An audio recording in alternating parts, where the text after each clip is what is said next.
Bonjour, j'ai fait durant le Covid des vidéos et quelqu'un m'a demandé un tuto, donc je vais le faire.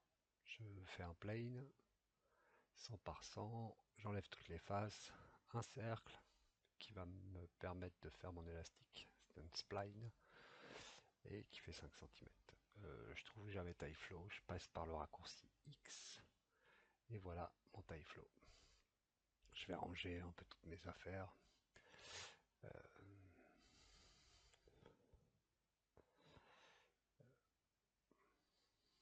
C'est pas très utile, mais bon, moi j'aime bien quand c'est bien rangé. Ça permet de s'y retrouver. J'ouvre l'éditeur, je mets un burst. Je veux pas que ça arrive pendant 100 frames, mais que ça arrive à la première frame. Et après, je vais importer mon cercle. Pour ça, c'est shape. Et je vais aller chercher mon cercle dans la liste. Et je vais aussi faire un peu de chaos de taille. Donc là j'ai mon cercle, je cherche dans la liste. Allez, hop, c'est ici, c'est scale. C'est pas dans l'animation, c'est ici, je l'ai trouvé, scale. Donc je vais mettre 120 avec une variation de, je sais pas, 40%. C'est très bien, variation de 40%. Et après, il va falloir que j'applique ces particules sur le plane. Donc position objet, je vais chercher sur ma position objet le plane, le fameux plane que j'ai fait au début. Tac. Et là on voit les points. Donc moi je vais afficher les lignes. Donc c'est la géométrie. Voilà. Donc on voit les lignes, mais elles se chevauchent. Pour ça, il y a un truc dans position qui s'appelle séparation.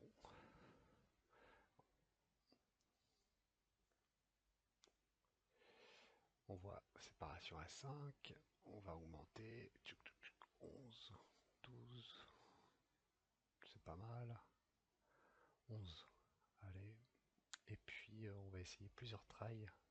Il recalcule plusieurs fois les positions, il le teste, il fait 100 tests pour savoir si les positions sont bonnes. Une fois que j'ai ça, je vais mettre le fameux close bind, qui me permet de transformer ma ligne en ligne de tissu. C'est des points qui se relient et ils testent les distances pour savoir et les garder. Donc je m'aperçois que là j'ai des points qui se chevauchent, c'est jamais très bon les points qui se chevauchent. Donc sur mon close bind, pas de stretch, pas de shear, pas de bend. Et je vais donner un petit volume.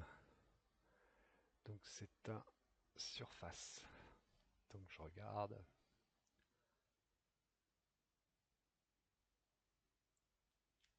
Pour faire ce que je veux. Là on peut s'amuser, fin, épais, pas épais. Il y a l'intérieur, il y a l'extérieur. On est bien. À mon avis, on est bien. Après, ces points-là, c'est eux qu'on va, simuler avec Tyflow. Pour ça, il me faut un physique particule. C'est ces petits points, on va vérifier qu'ils se collisionnent ou pas. Physique particule, mais il faut pour ça que ce soit un scale radius. Scale radius, c'est déjà beaucoup mieux. Pareil, stiffness 1, friction, je veux 1%. J'aurais pu mettre plus, mais 1%, là on peut s'amuser quoi. On voit, ça marche.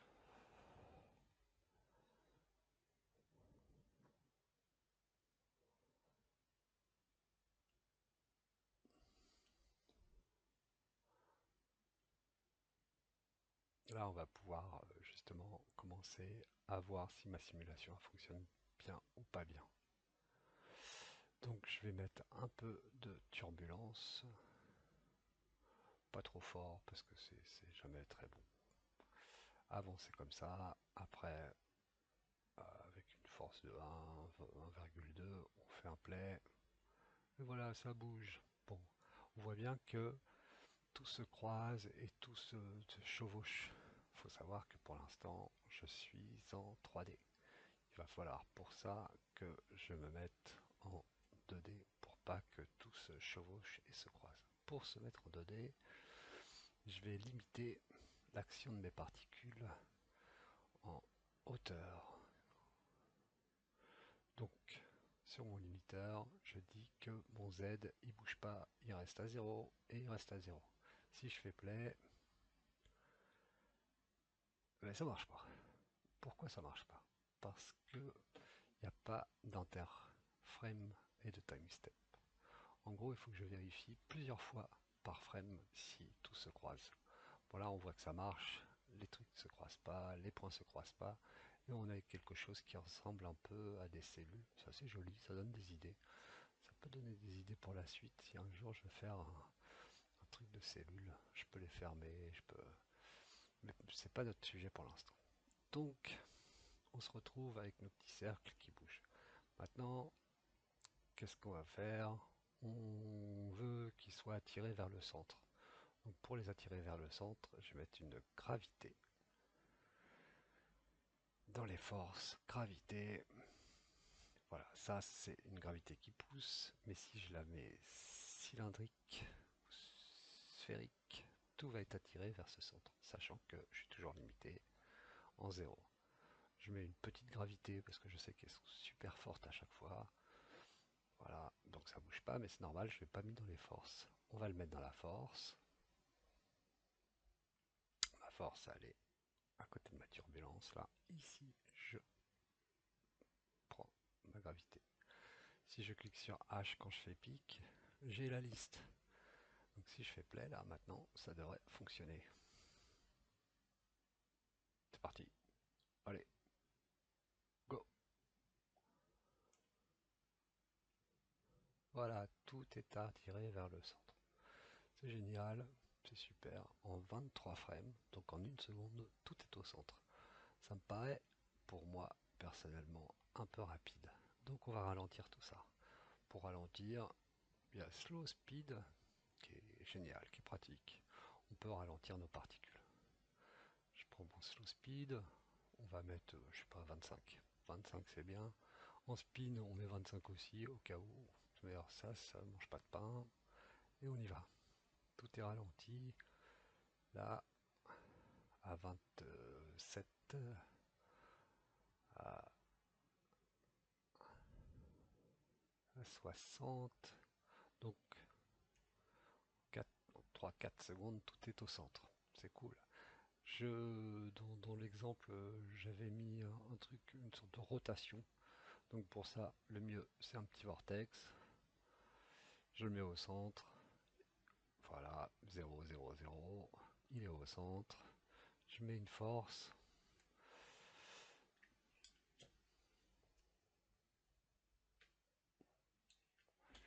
Alors, je mets toujours beaucoup sur le time off parce que ça s'arrête à 100.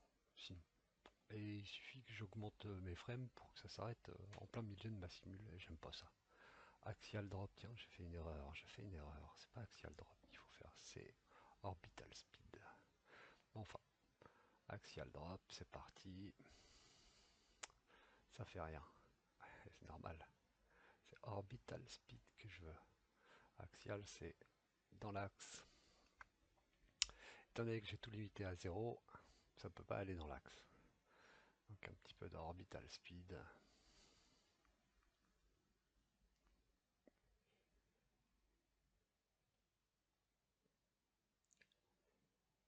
Magique, ça fonctionne, ça tourne et tout.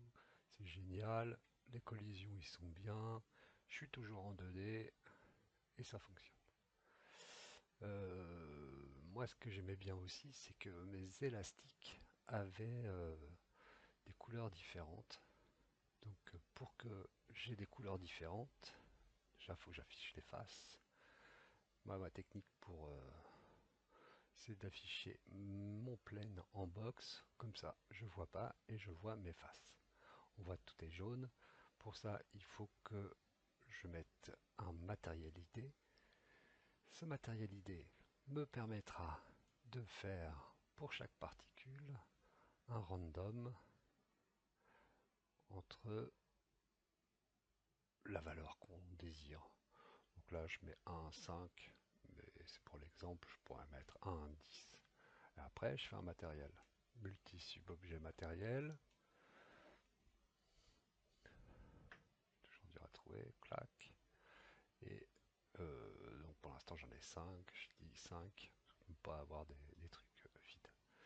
Donc, je vais mettre, pour l'instant, je m'occupe pas du rendu, donc je mets un matériel Skyline de base standard pour avoir des couleurs. Et je le clique en 1. Là, je mets une couleur, je prends n'importe quoi, rouge. Parfait, rouge. Et je l'applique à l'objet. Clic droit, Assign to Selection.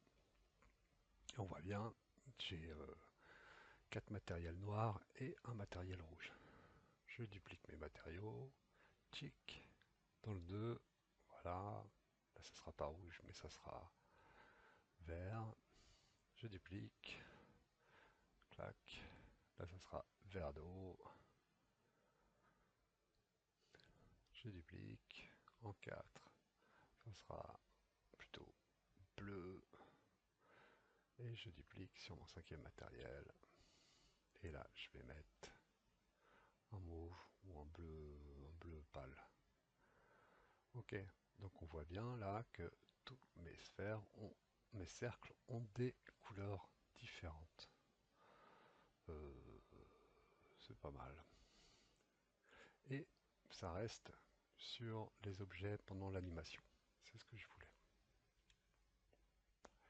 Il y a un truc que j'ai du mal à supporter, ouais, c'est quand on voit les faces. Qu'est-ce qu'on va faire? On va assouplir tout ça.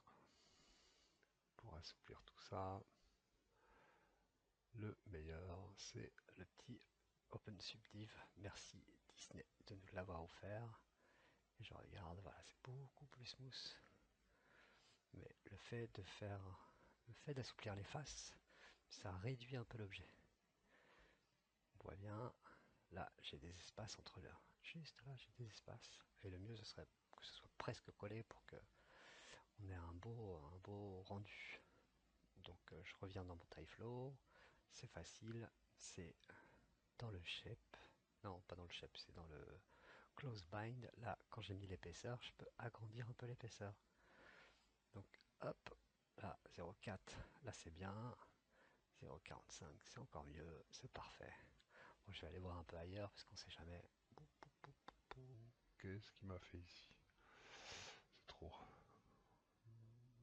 0,4, ça me paraît bien. Ouais, là c'est bien. Et là c'est bien aussi. Ça colle vraiment, c'est génial.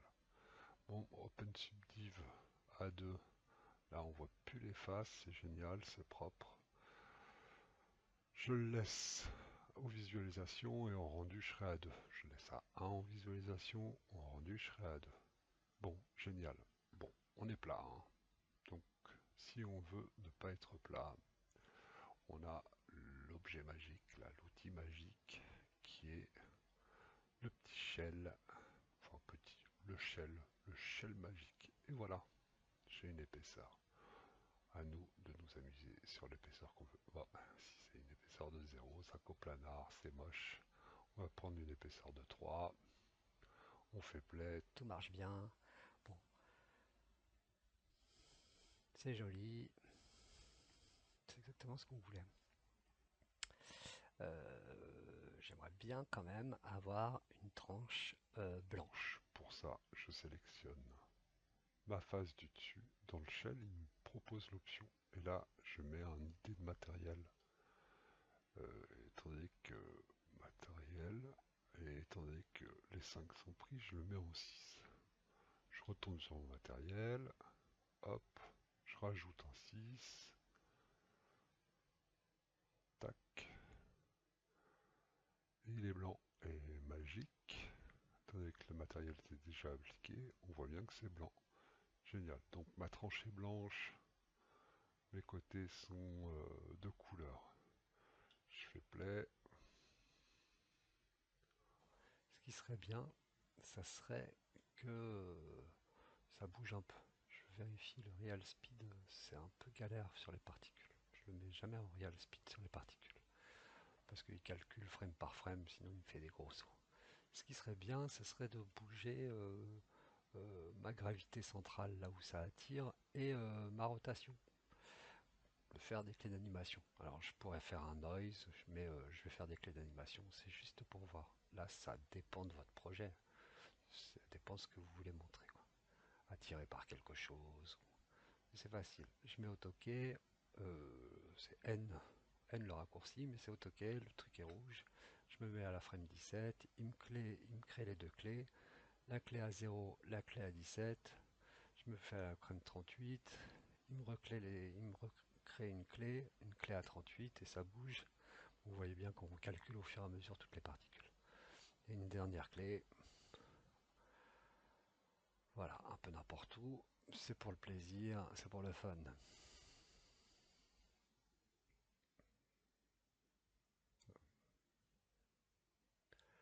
Bon, maintenant, j'enlève le AutoKey, surtout, j'oublie pas, et je fais play.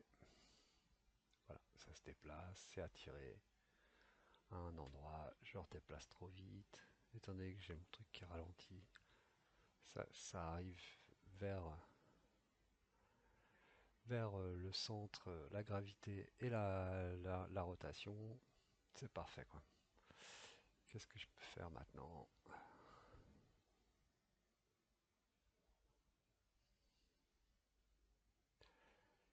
Donc, si je veux plus de particules, je suis parti sur un 100 par 100. Donc déjà, je vais sur mon taille flow. J'hésite pas à en coller beaucoup. 1000, hop. Ça va pas changer grand chose, hein. Parce qu'il y a la séparation et il efface. Et si je mets 200 sur la taille de mon plane, ça fonctionne. Voilà. Donc c'est un tuto un peu rapide, assez facile. Et ça permet de faire un joli effet, un peu de lumière et tout ça. Je m'occupe pas du rendu, je vous montre pas. Et puis si vous en voulez plus, vous m'envoyez un message. Je vous souhaite une bonne journée. Ciao.